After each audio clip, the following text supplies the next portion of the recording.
प्रेक्षकांना थोडं तुझं थोडं माझं ही नवी कोरी मालिका आली आहे। तर ह्याचा पहिला भाग तुम्ही आपल्या चॅनलवर बघत आहात। अतिशय सुंदर वाटली मला मालिका।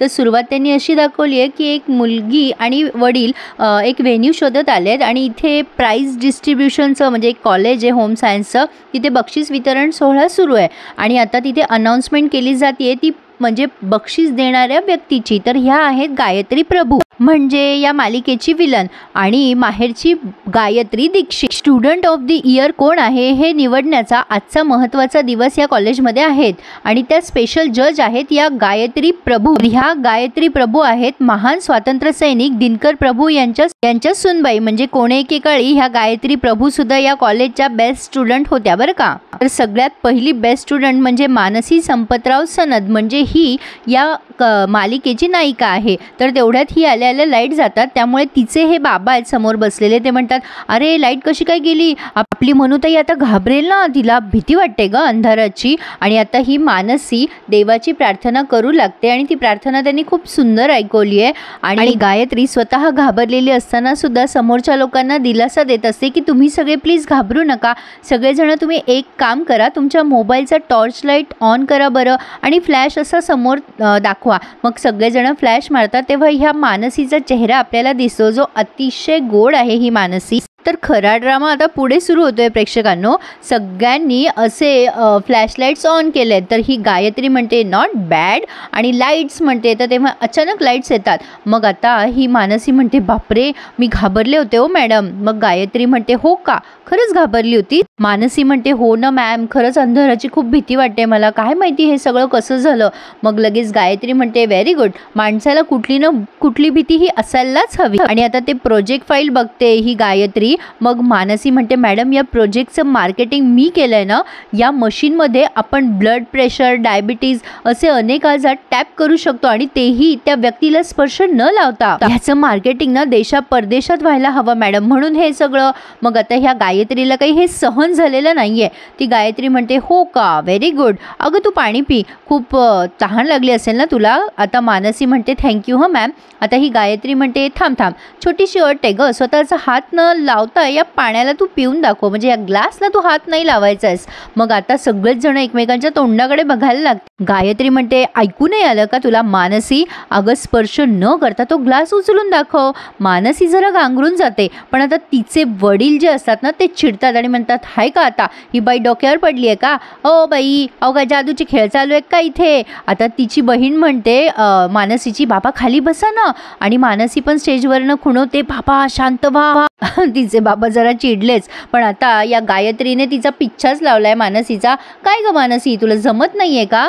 गायत्री म्हणते मॅडम मला कळत नाहीये, अगं हा ग्लास हात न लावता उचलून दाखव। पण मानसी म्हणत असते मॅडम तुम्ही काय बोलताय मला काहीच कळत नाहीये। ती गायत्री खूप चिडते आता आणि म्हणते मंद पोरगी आहेस का तू, अगं हा ग्लास असा हात न लावता उचलून दाखव की। काय ग टॉप केलंयस ना तू कॉलेजमध्ये, मग तुला एवढं पण साधं कळत नाही का मी काय बोलते ते। हा ग्लास आता लगेच ही मानसी म्हणते हो मॅम उचलून दाखवलं की, तुम्हीच उचलला ना आत्ता ग्लास, मी कुठे हात लावलाय। आणि आता सगळेजण स्टेजवरती शिट्ट्या वाजवायला लागतात ह्या मानसीसाठी आणि म्हणतात, तिचे वडील म्हणतात अय पोरी टॉप, एक नंबर सणसणीत उत्तर दिलंस बस। पण मानसीने केलेला अपमान गायत्रीला सहन नाही होते। आता मागणं एक टीचर म्हणतात सॉरी ग गायत्री, हिने तुझा पण रेकॉर्ड ब्रेक केलाय बरं। आता मात्र गायत्रीचा अपमान होतोय। सगळेजण म्हणतात की अगं मानसी तू बेस्ट आहेस। त्यामुळे आता त्यांनी ह्या मानसीसाठी सर्टिफिकेट तयार केलंय आणि गायत्रीला म्हणतात अगं सर्टिफिकेटवर सही कर स्टुडंट ऑफ द इयरसाठी।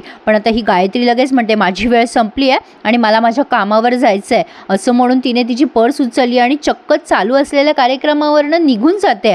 पण आता मात्र मानसी तिच्या मागे मागे जाते आणि म्हणते प्लीज प्लीज थांबा गायत्री मॅम, थांबा ना। अहो मॅम म्हणजे मला खरंच विश्वास बसत नाहीये, मी आज तुमच्याशी प्रत्यक्षात बोलतीये। या स्कूलमध्ये आल्यापासून ना मी तुमच्याबद्दल खूप खूप ऐकलंय, म्हणजे आजपर्यंत तुमचा रेकॉर्ड कोणीच मोडला नाही। मला तर खरं तर हे सगळं स्वप्न वाटतंय। आता तिचं बोलणं पूर्णच होऊ देत नाही ही गायत्री आणि म्हणते तू बेस्ट स्टुडंट का ठरलीस माहितीये तुला? मानसी म्हणते नाही कळलं मॅम, काय बोलताय? मग आता ती म्हणते कारण ही गायत्री कॉम्पिटिशनमध्ये नव्हती, हे तू तुझ्या डोक्यात ठेवायचं। आणि तिच्या डोक्याला हात लावते अशी आणि म्हणते तू देवाला मानतेस का ग? मानसी म्हणते हो मॅम मानते ना। मग गायत्री म्हणते त्या देवाकडे आता प्रार्थना करायची पुन्हा कधी आपली भेट होऊ नये म्हणून, आणि चुकूनच भेट झाली तर जिंकायची अपेक्षा करूच नकोस, कळलं का तुला? का माहितीये? कारण माझ्या समोर मला फक्त हरलेले चेहरे बघायला आवडतात, फक्त हरलेले. थोडक्यात काय, या मालिकेच्या नायिकेला मालिकेच्या विलनचं इंट्रोडक्शन चांगलं झालंय आणि ऑल द बेस्ट करते तिला आणि तिच्या हातात हात देते. असं तसं करत असताना तिने जोरात तिला नख देखील टोचले, ज्यामुळे मानसीच्या हातातनं थोडंसं रक्त पण आलंय. आणि आता ती त्या बोर्डकडे जाते आणि स्वतःचं नाव घेते आणि म्हणते टॉपर तर फक्त गायत्रीच असू शकते. ही 2014ची टॉपर होती आणि म्हणते की या नावाच्या पुढे कोणाचं नाव लागूच शकत नाही, म्हणजे हिला हिच्या पुढे गेलेलं कोणी चालतच नाही. पण आता आणखीन मजा येणारे पुढे बघायला, कारण हिचा जो देर आहे ना तो अति आगाऊ आहे, म्हणजे अगदी मानसीसारखा, मेड फॉर इच अदर. ही घरी आली आहे आणि कोणीतरी प्रॉपर्टी बघणारे लोक आलेत. ती विचारते आवडली का प्रॉपर्टी तुम्हाला, चला मी दाखवते. पण ते लोक म्हणतात मॅडम घर नाही म्युझियम आहे तुमचं, हे लोकांच्या ऑक्शनसाठी न ठेवता लोकांच्या करमणुकीसाठी ठेवा. आता ही खूप संतापते आणि घरात येऊन सगळ्यांना अद्वा बोलू लागते. पण घरात जाताना तिला काही लागतं पायाला जोरात, पण तरी सुद्धा ही रागात एकदम घरात शिरते आणि मोठ्याने आरडाओरडा करायला लागते. माझ्या पाहुण्यांना कोणी काढलं घराच्या बाहेर, कोण आहे? आता घरातले सगळे मेंबर्स तुम्हाला एक एक दिसणार आहेत. आता ही बाई आरडाओरड करते गायत्री आणि म्हणते तुम्हाला कोणी सांगितलं होतं आगाऊपणा करायला? ती माणसं या घराचं भविष्य बदलणार होती, कोणी केले हे काम? काय रे दिनेश, माझ्या पाहुण्यांना कोणी बाहेर काढलं? आता दिनेश म्हणजे या बाईचा नवरा, तो म्हणतो की अगं मी सांगणार होतो त्या लोकांना, पण आता तेवढ्यात एक माणूस म्हणजे तिचा दुसरा दीर आहे लहाना, तो येतो समोर आणि म्हणतो वहिनी तुम्ही बसा बरं, मी तुमची पर्स घेतो. आणि आबा नावाची घरातली मुलगी ती पटकन तिच्या भावाच्या समोर उभी राहते आणि तिची वहिनी तिला बाजूला करत असते. आणि हा आहे त्यांचा मुलगा, तर त्याचं नाव आहे तेजस. पण आता मात्र ही समोर येते आणि म्हणते आबा तुझ्या दिवट्या भावाला माझ्यापासून वाचवू नकोस. आणि त्याच्या समोर जाऊन म्हणते शी नुसती घाण आहे घाण, कारण ते बिस्किट तो असा खाली पडलेलं खात असतो म्हणून. आता ती ओरडते त्याच्यावर आणि म्हणते काय रे, काय सांगितलंस माझ्या माणसांना? तेजस मी तुला काहीतरी विचारतीये. आता तो तेजस म्हणतो अगं वहिनी थांब जरा, मी हात धुतोय. पण हा तेजस खूप नोवेर करतोय त्याच्या वहिनीला. ती ओरडते आणि म्हणते किती मोठी माणसं होती तेजस, माहिती नाही का तुला? हात धुताना तो म्हणतोय भंगार. अगं काय ग वहिनी, किती भंगार माणसं होती ती, त्यांना विकणार होतीस का ती तू हे मठ्ठ? असं बोलतोय, जणू काही तो गायत्रीला शिवी देतोय. पण आता गायत्री रागाने बघते, मग लगेच म्हणतो अगं तू नाही ग, ते लोक. अगं त्यांना एवढं पण कळत नव्हतं की स्वातंत्र्य सैनिक दिनकर प्रभू यांची जुनी ऐतिहासिक वस्तू आहे ग ही. अगं मीच सांगितलं. आता बोला काय काय लावता किंमत? काहीच बोलले नाही तो, मंद कुठले. अगं तू नाही, ते ग वहिनी ते. आणि मग हे आपलं प्रिंटिंग मशीन दाखवलं त्यांना, स्वातंत्र्य सूर्य भास्कर प्रभू यांचं प्रिंटिंग मशीन, त्यांचा फोटो पण दाखवला आणि सांगितलं ग वहिनी यातूनच वृत्तपत्र तेव्हा यायचे आणि न्यूजपेपर म्हणून हा करून बघत राहिले ते. अगं वहिनी सांगितलं मी त्यांना, या वृत्तपत्रात जे छापून निघायचं ना त्यावेळी एकेकाळी महाराष्ट्र पेटून उठायचं, याच्यामुळे काय ग छाया? आता छाया म्हणजे त्याची ती भाऊजाई. आता हे तुम्ही मालिकेत जेव्हा टीव्हीवर बघाल ना तुम्हाला सगळं कळेल.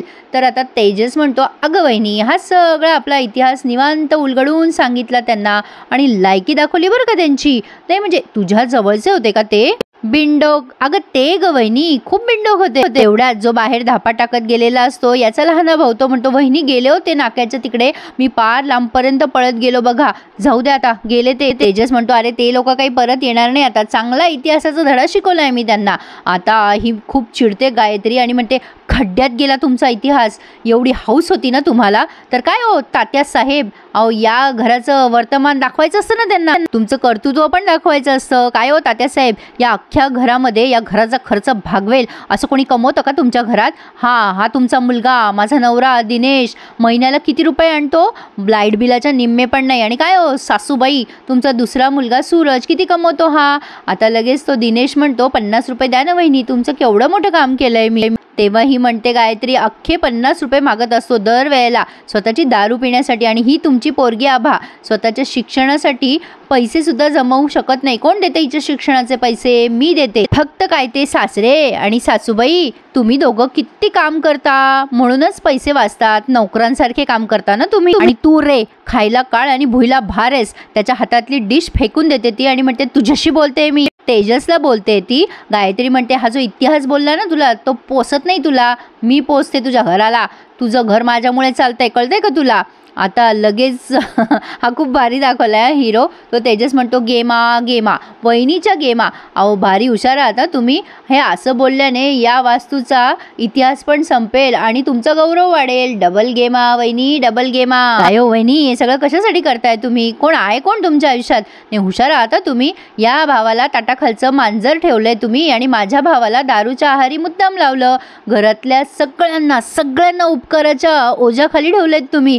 जण वहिनी वहिनी वहिनी करतात ना तुमच्या मागे, पण मी नाही वहिनी, मी तुमच्या खिशात उतरणार नाहीये. तेव्हा गायत्री म्हणते माहितीये ना तुला, तुझ्या बापाने हे घर गहाण ठेवलंय म्हणून तुमचे प्रभू भिकेला लागलेत, त्याच्यावर केस सुरू आहे आणि मी ते पैसे देतेय. वकिलाला 2 लाख रुपये दिले मी. जास्ती आवाज करू नकोस. 2 लाख रुपये दे आणि मग तोंड उघड. आहे का तुझ्याकडे 2 लाख रुपये? तुझा इतिहास सांगून पैसे नाही मिळणार आहेत ते मला. काय हो तात्यासाहेब, तुमचं प्रिंटिंग मशीन विकून पैसे येणार आहेत का आपल्याला? का छापून पैसे येणार आहेत यातून? आता तिच्या सासऱ्याला खूप खजील झाल्यासारखं वाटते. आता हद्द म्हणजे त्या बाईने चक्क त्या दिनकर प्रभूंचा फोटो घेतलाय आणि आता तो फोटो फेकून देत असते आणि म्हणत असते या दिनकर प्रभूंचा. आता लगेच ते सासरे तिच्या पायाशी जातात आणि म्हणतात सुनबाई अगं माफ कर ग बाई, मला माहिती आहे तुझ्या उपकाराच्या ओझ्याखाली आहोत आम्ही. हे घर, या घराची हे एवढंच आहे ग माझ्याकडे. आता मात्र तेजस खूप म्हणजे चिडतो आणि म्हणतो अहो तात्या काय करताय, या बाईच्या का पाया पडताय तुम्ही? अहो हिला ना. आता तेजस तिच्या पुढे जातो आणि भग करतो. बघा तात्या, भग केलं तर 2 पावलं मागं गेली ही बाई. चला उठा तात्या. पण आता हे तात्या त्यांची बाजू घेऊन सुद्धा तेजसच्या विरुद्धच बोलतात. ते त्यांच्या बायकोला म्हणतात सुनंदा सांग तेजसला, हिच्यामुळेच आपलं घर चालतंय ते. मी काय तुम्ही काय सगळेजण आपण तिचे आश्रित आहोत. विचार त्याला, साधी 5,000ची नोकरी करायला जमलंय का ह्याला? मग हिचं ऐकायला काय बिघडतंय याचं? मला आता या घरामध्ये वाद नकोय सुनंदा, सांग ह्याला. पण आता मात्र तेजस चिडतो आणि गायत्रीला म्हणतो वहिनी तुम्हाला काय गेमा करायच्या आहे ना करा. वडिलांना मुलांच्या विरोधात, भावाला भावाच्या विरोधात भडकवताय ना तुम्ही, बायकोला नवऱ्याच्या विरोधात फितवताय ना तुम्ही. फितवा, पण मी तुमच्या खिशात जाणार नाही हे लक्षात ठेवा. हे घर मी तुम्हाला विकू देणार नाहीये. गायत्री म्हणते हो, मग आत्तापर्यंत मी खर्च केलेले 2 लाख रुपये टाक माझ्या पुढे. करे आहे का तुझी लायकी? तुला कोण नोकरी देणार आहे रे? एक काम कर ना, तुझ्या भावांसारखं तू पण ह्या प्रॉपर्टीच्या पेपरवर सही कर आणि विकून टाक हे घर. मग आता लगेच तेजस म्हणतो बरं चल ठीक आहे, दिले तुला 100 दिवस दिले वहिनी. 100 दिवसात तुम्ही वकिलाला जे काही पैसे दिलेत ना तुम्ही, ते पैसे मी तुम्हाला दिले. मग आता ती गायत्री त्याच्या पुढ्यात येते आणि म्हणते 2 लाख रुपये. लगेच हा तेजस म्हणतो दिले समज. मग लगेच गायत्री म्हणते एक पेपर घे, त्यावरती लिहून दे आणि सही कर त्याच्यावर. हा भाग त्यांनी इथेच पूर्ण केलाय. पण आता पुढे आपण बघणार आहोत मानसीसाठी या तेजसचं ठिकाण आलंय आणि ती मानसीची मामी घेऊन आली आहे आणि ती खूप कौतुक करत असते या घराचं. तेजस म्हणत असतो मला लग्नाच्या भानगडीत पडायचं नाहीये. आता ती कोणीतरी बाई आहे, ती म्हणते बघून तरी घ्या, हुशार आहे मुलगी. तर आता तेजस म्हणतो हुशार मुलीच माज करतात घरात.